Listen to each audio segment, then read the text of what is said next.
दादू report Nadeem Shahani. दादू शहर जी मारवी colony में तॾे ते इरफान सोलंगी, आफिस सिकंदर सोलंगी, मोहम्मद कासिम सोलंगी मीडिया से ॻाल्हाईंदे चयो त असांजो 40 साला सब्जी मंडी जो पोरियत गुलाम शबीर पुट मोहम्मद कासिम सोलंगी पंहिंजे दोस्तनि हाफिज़ सिकंदर सोलंगी, मुबीन सोलंगी, गुलजार सोलंगी ॿियनि सां गॾु पंहिंजे मुर्शिद हाफिज़ इमाम बख्श रहमतुल्लाह अलैह बाकरानी शरीफ़ जी दरगाह ते मुर्शिद मोहम्मद इब्राहिम उर्फ़ ॾाॾा साईं सां ईद मिलण जे लाइ वियल हुया, जिते साईं जे मुखालिफ़नि पाण बि बछ कई त साईं जा मुरीद दरगाह ते छो था अचनि। जे बाद साईं जे मुखालिफ़ भाउ हबीब रहमान सुमरो ऐं पुटु अतीक रहमान सुमरो, ख़लील ज़मान सुमरो ऐं ॿियनि डंडा सिरोटा हथियारनि जा वठ हणी ग़ुलाम शबीर सोलंगी ज़ीशान चन्ना खे सख़्तु ज़ख़्मी करे विधो।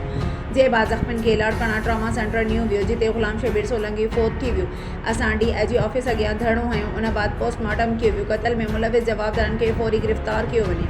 होॾां दरगाह जे गादी नशीन हाफिज़ मोहम्मद इब्राहिम उर्फ़ ॾाॾा साईं मीडिया खे ॿुधायो त क़ातिलनि खे भाउ न चइबो, इंसान जो क़त्ल चइबो आहे। हर ईद ते मुरीद ईद मिलण लाइ ईंदा आहिनि। हिन दफ़े जीअं असांजा मुरीद आया त मुखालिफ़ अज़ीज़नि पारां हमिलो कयो वियो। हबीब रहमान सुमरो पंहिंजे भाउ ऐं भाइटियुनि अतीक रहमान, अली ख़लीक ज़मान, रफ़ीक ज़मान, अमीन ज़मान ॿ नामालूमनि ज़ख़्मी कयो। ज़ख़्मियुनि में ग़ुलाम शबीर सोलंगी जेको फ़ौत थी वियो ऐं ॿियो नवाब शाह वासी ज़ीशान चन्नो शामिल आहिनि। मूं 6 जवाबदारनि ख़िलाफ़ FIR दाख़िल कराई आहे। फ़ौरी तौरु क़ातिलनि खे गिरफ़्तार कयो वञे। हिन चयो त असां फ़ौती जे वारसनि सां ॾुख सुख में गॾु आहियूं।